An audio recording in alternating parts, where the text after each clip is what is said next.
ওকে জিজ্ঞাসা করেছে, প্রভু তুমি যে বলছো বৈষ্ণব বন্দনা করবো, আমার সীতা ঠাকুরানী, বৈষ্ণব কোথায় পাবো? এবার আপনারা যারা এখানে বৃন্দাবনে এই নিকুঞ্জ ধামে এসেছেন, ব্রজধামে, তারা হলেন কি গোপী। হ্যাঁ, এবার ব্রজবাসী আর সেই গোপবাসী কিন্তু এক না। যারা যারা এসেছেন তারা সবাই পরম বৈষ্ণব। বলেছে মহাপ্রভু তো নিজের কথা নিজে বৈষ্ণবগণ বলে না, বলছেন যাকে দেখলে তোমার মনে ভক্তির ভাব আসবে, যাকে দেখলে তুমি বলবা হরে কৃষ্ণ, যাকে দেখলে তুমি বলবা নমস্কার, যাকে দেখলে তুমি বলবা কেমন আছেন, ভালো আছেন, উনিও বলবে, তাকেই তুমি বৈষ্ণব বলে জানবে। যেই মানুষটা মরে গেলে মানুষ করে হায় হায়, সেই মানুষটা কিন্তু অবশ্যই স্বর্গে চলে যায়। যেই মানুষটা মরে গেলে মানুষ বলে পিছনে বলে যে এই মানুষটা মরে গেছে, ভালোই হয়েছে। যেই মানুষটা মরে গেলে পিছনে দেয় মানুষ একটু তালি, সেই মানুষটার জন্য নরকের রাস্তা খালি। তাহলে বৈষ্ণবকে আমরা বলবো যে যারা এখানে আজকে এসেছেন সবাই মহা মহা বৈষ্ণব। এই জন্য বৈষ্ণবের বন্দনা করিতে হবে। সবাই বৈষ্ণবের বন্দনা কি? আমরা বহিরঙ্গে এই যে ফুলের মালা পড়েছি, আমাদের প্রত্যেকটা মানুষ একটি ফুটন্ত ফুলের মতো। এই ফুল যেমন কিছুদিন থেকে ঝরে যাবে, আমরা মানুষও কেউ আজকেও ঝরে যেতে পারি, কেউ কাল থেকে ঝরে যেতে পারি। আজই ভক্তগণ আসুন, আমরা সবাই আমাদের মনকে, মনের চেয়ে বড় সুতা আর নাই। আমি এখানে বসে আছি, আমার মনটা চলে গেছে সেই কোথায়, কুচিয়া দিয়ে ওই দিন অধিবাস করে আসছে, সেই চোরসিন্দুর অধিবাস করে আসছে, সেই দিন কানাইচর অধিবাস করে আসছে, ওই এখানে দেখে ওই অধিবাসগুলো মনে হয়। কাজে মনটা হলো বড় সুতা। আর বড় হলো আমাদের ভক্তি হলো শ্রীয়ের মতো। কাজে 3-4 জিনিস আমাদের কাছে আছে, সবাই একটু হস্ত বাজিয়ে বাজিয়ে, সবার সাথে হস্তপ্রদান আসেনি, সবাই একটু জুড়ে বাজায়, সবাই বলে হরি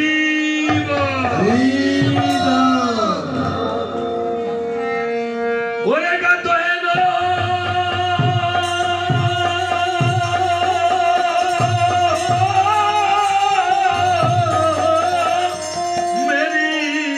Mala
তুলসী বন্দনা, বৈষ্ণব বন্দনা হলো মা।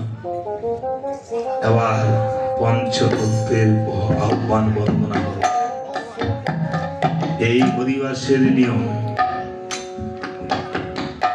শাস্ত্রে বলেছে কেউ কোনো কথা বলবে না মা।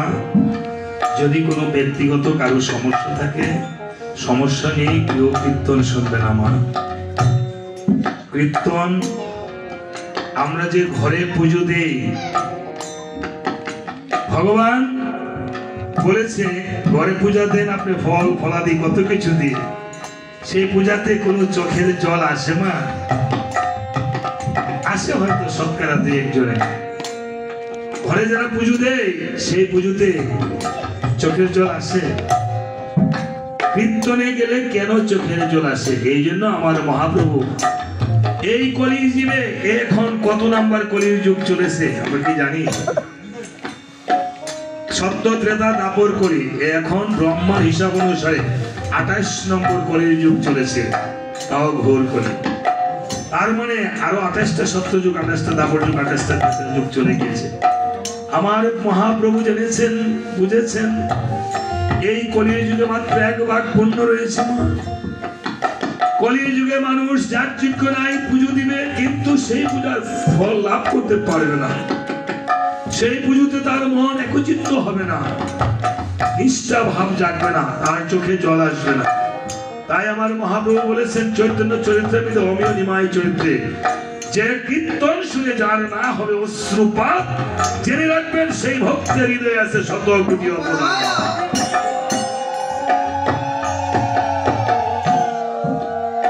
আমাকে অপরাধ করিলেন না। তাই আমার শ্রীমন মহাপ্রভু এই কীর্তনের বিধান দিয়ে গেছে। এমন কোন মানুষ নেই বাবা কীর্তনে গেলে তার হৃদয় অশ্রু থেকে কিঞ্চিত চোখের জল না পড়ে। এই আপনাদের এই চোখের দুটা জল যেন একদিন আমাদের পারের করি সামনে বছরে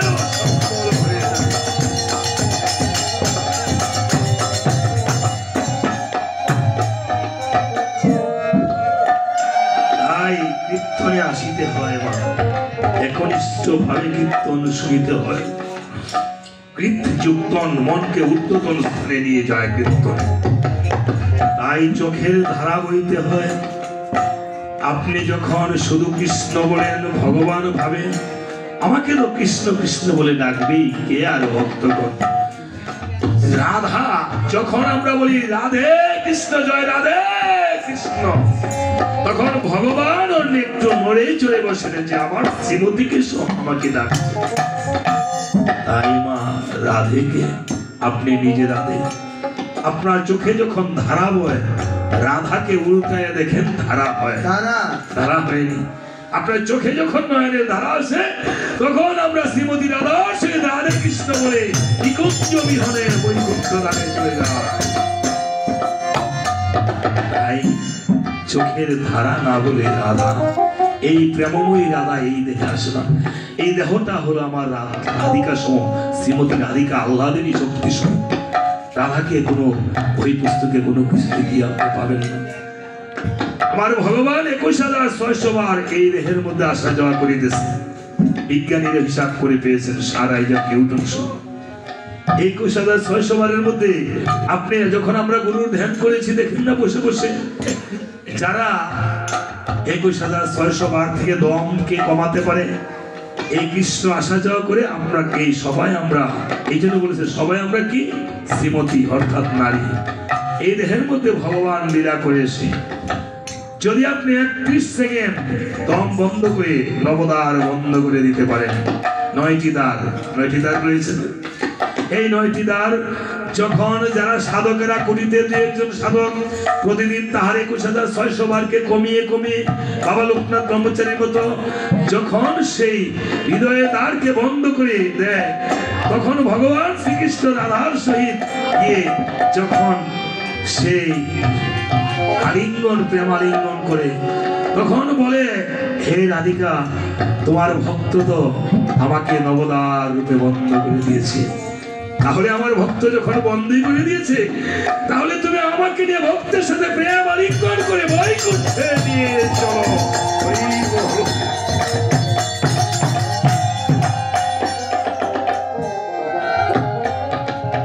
তাহলে তোমার ভক্ত কি করছে? এই ধ্যান করে বলে দৃষ্টি স্থাপন করে, তখন এই ভক্তকে আমার এই চোখে দেখা যায় না, আমার ভগবান তখন এই মাঝখানে দেখবেন, দেবতাদের মাঝখানে একটি চক্ষু রয়েছে, কপালের মাঝখানে, তাই না? এই আমাদের মধ্যে দু একজনের মধ্যে বাবা লোকনাথ ব্রহ্মচারীর মতো সেই আহ্লাদনী শক্তি, সেই রাধিকার শক্তি প্রকাশিত হয়ে তখন নামে প্রেমে বিভোর হয়ে দেখবেন, যখন হরে কৃষ্ণ নাম ভক্তগণ কীর্তনিয়াগণ নাচছে আর গাইছে, সেই রাধার দ্বারা নয়ন জলে বসে বসে সেও মনে মনে হরি বল হরি বল হরি বল।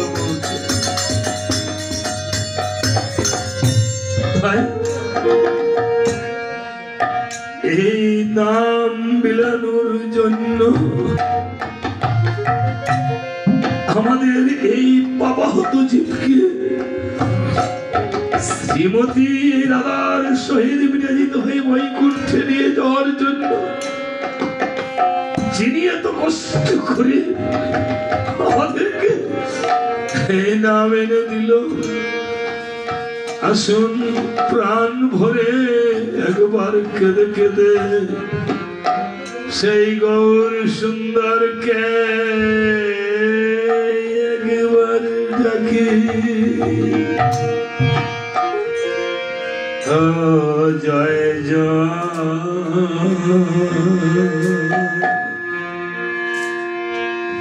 নিতা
करो हे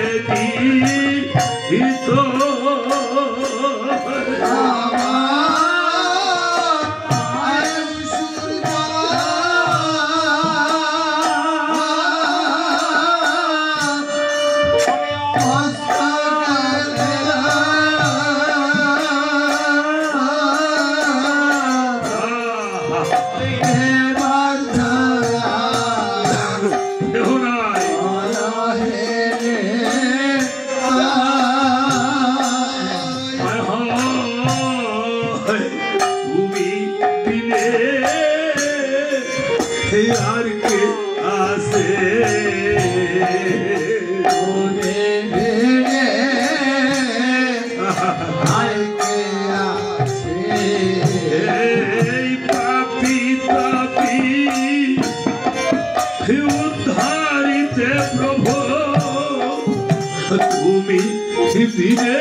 जवार बेलाय देखी आयु सूर्य भी तो हो गल आबार आयुर बेला डुबो डुबो हो गल साराक्षण शुधु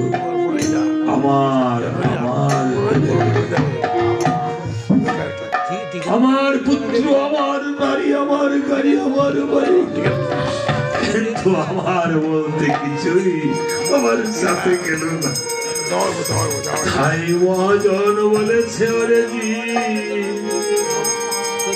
জীবী রে মিছেই তুই আমার করিস ওরে আমার করিস মিছে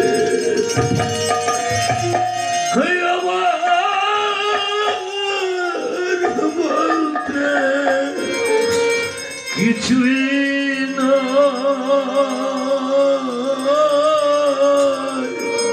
আমার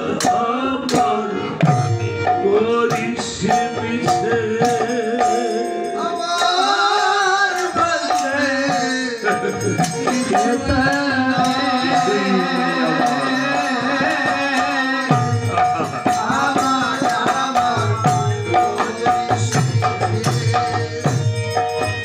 ও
सब কিছু তো রবে পড়ে সব কিছু তো রবে পড়ে সব কিছু তো রবে পড়ে দেখব না চাহিয়া রে কোথায়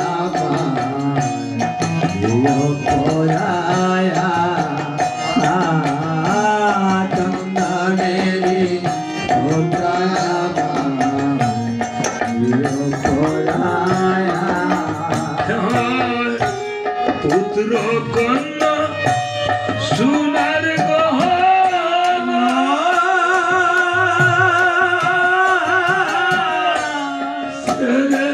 যাব বন্ধু বান্ধব বিষয় বাসনা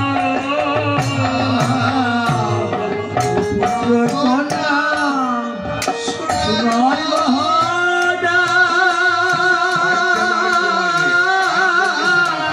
পারবে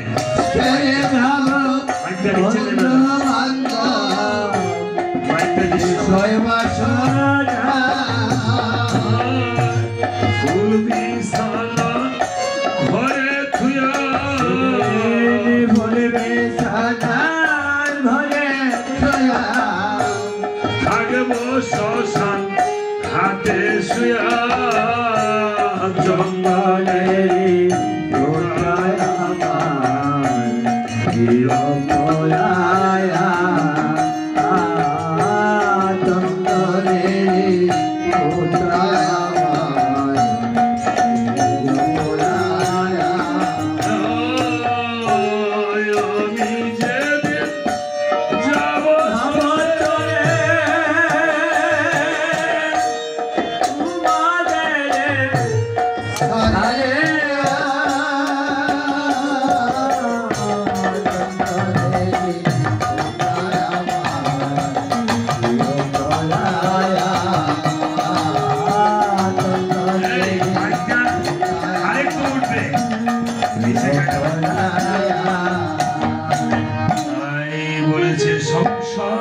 সংসার করিতে করিতে কাটাইলাম কাল সংসারে সুখ না হইল বাড়িল জঞ্জাল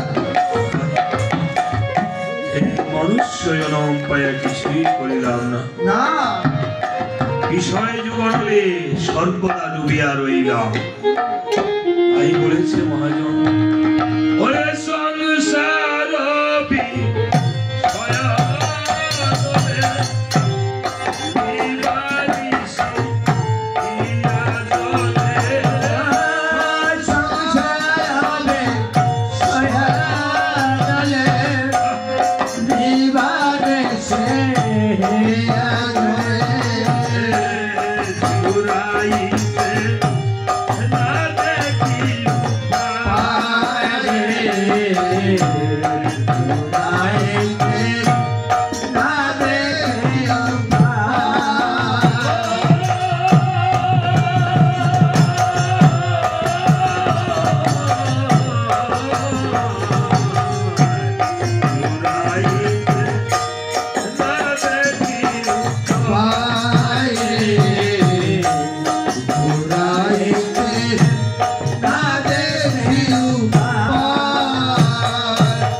বিষয় নলে দিবানিশি হিয়া জ্বলে জোড়াইতে না দেখি উপায় মনুষ্য জন্ম পাইয়া রাধা কৃষ্ণ না বুঝিয়া এই না বুঝলাম রাধা কৃষ্ণের চরণ, না বুঝলাম গুরুর চরণ, জানিয়া শুনিয়া বিষ পান করিলাম এই জগতে।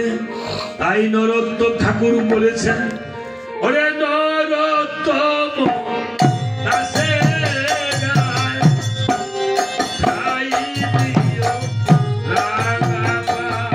ওরে নরোত্তম দাসে গায় খাই দিও রাগাবা।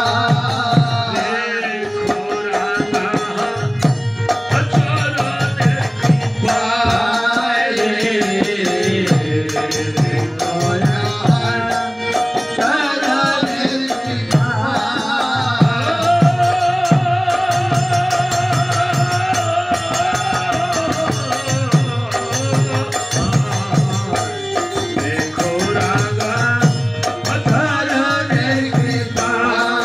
রে,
হাঁটুতে ধরছে সমস্যা।